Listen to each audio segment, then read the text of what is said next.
afternoon, everyone. Good afternoon. Good afternoon. Good afternoon.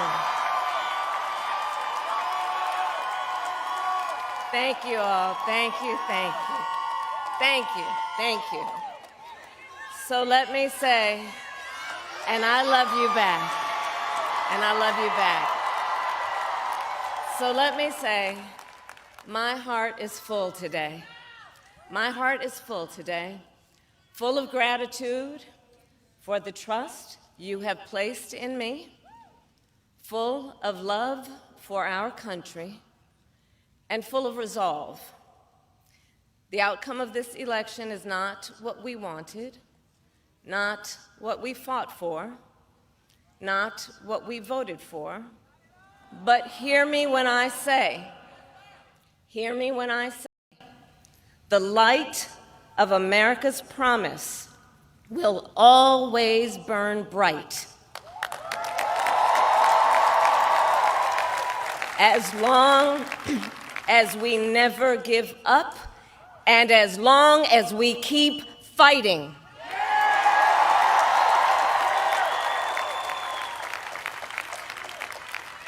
To my beloved Doug and our family, I love you so very much. To President Biden and Dr. Biden, thank you for your faith and support.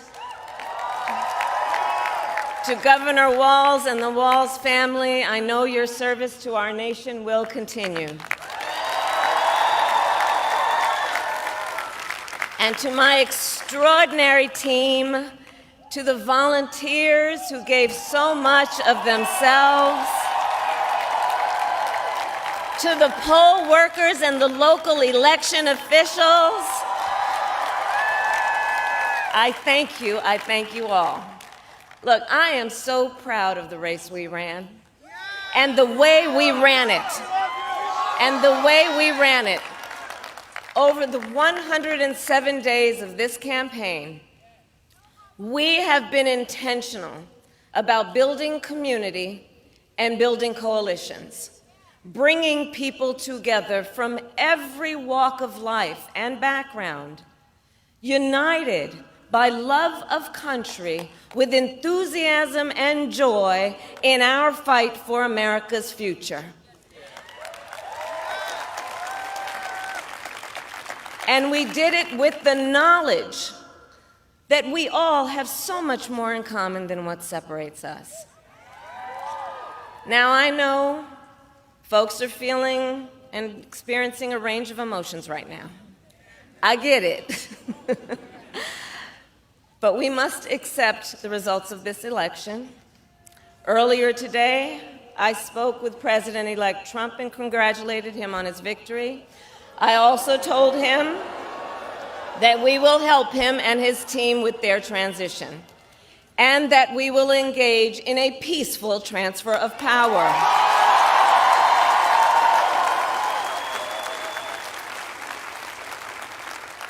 A fundamental principle of American democracy is that when we lose an election, we accept the results. That principle, as much as any other, distinguishes democracy from monarchy or tyranny. And anyone who seeks the public trust must honor it. At the same time, in our nation, we owe loyalty not to a president or a party, but to the Constitution of the United States.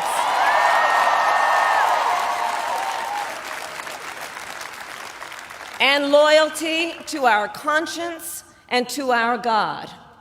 My allegiance to all three is why I am here to say, while I concede this election, I do not concede the fight that fueled this campaign.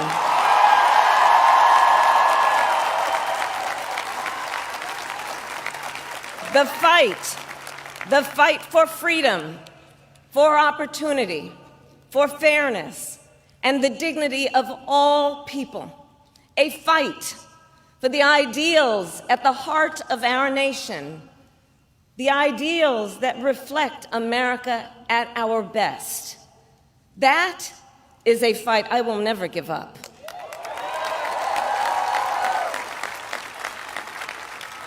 I will never give up the fight for a future where Americans can pursue their dreams, ambitions, and aspirations, where the women of America have the freedom to make decisions about their own body and not have their government telling them what to do. We will never give up the fight to protect our schools and our streets from gun violence. And America, we will never give up the fight for our democracy, for the rule of law, for equal justice, and for the sacred idea that every one of us, no matter who we are or where we start out, has certain fundamental rights and freedoms that must be respected and upheld.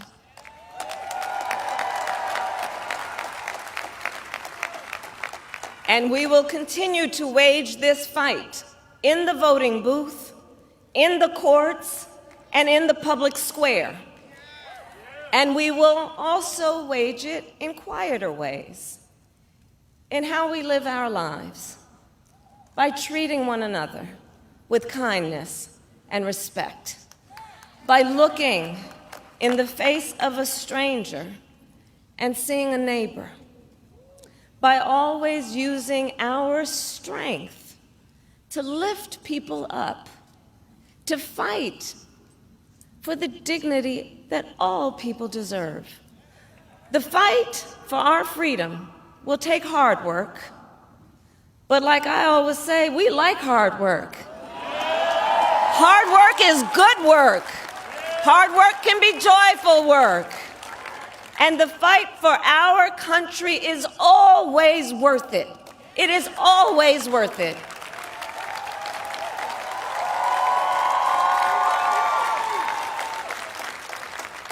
To the young people who are watching, it is, I love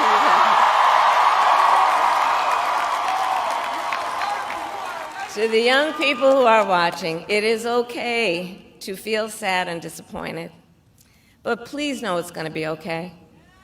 On the campaign, I would often say, when we fight, we win. But here's the thing. Sometimes the fight takes a while. That doesn't mean we won't win. That doesn't mean we won't win. The important thing is don't ever give up. Don't ever give up. Don't ever stop trying to make the world a better place. You have power. You have power. And don't you ever listen when anyone tells you something is impossible because it has never been done before.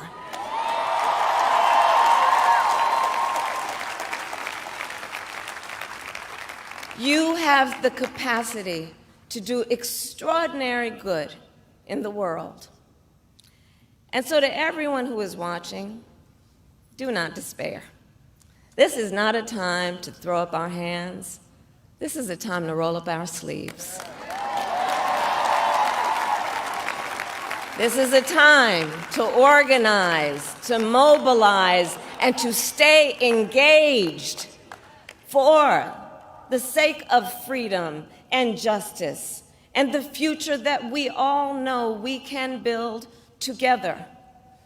Look, many of you know I started out as a prosecutor, and throughout my career, I saw people at some of the worst times in their lives.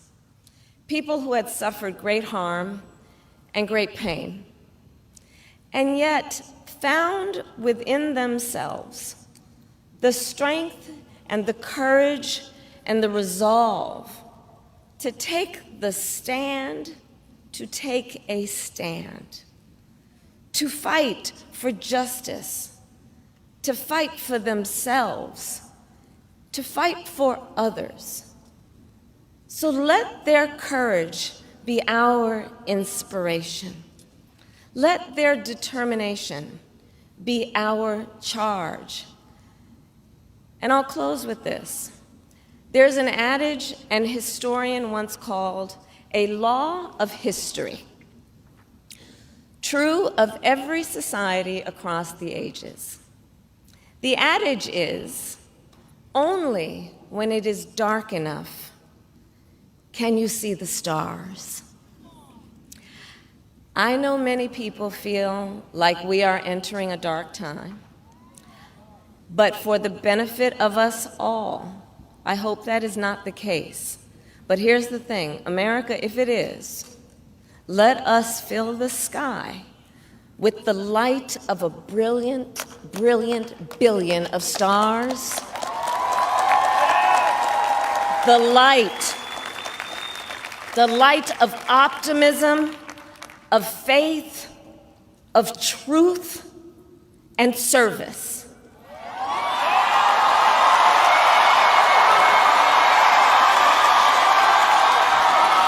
HU.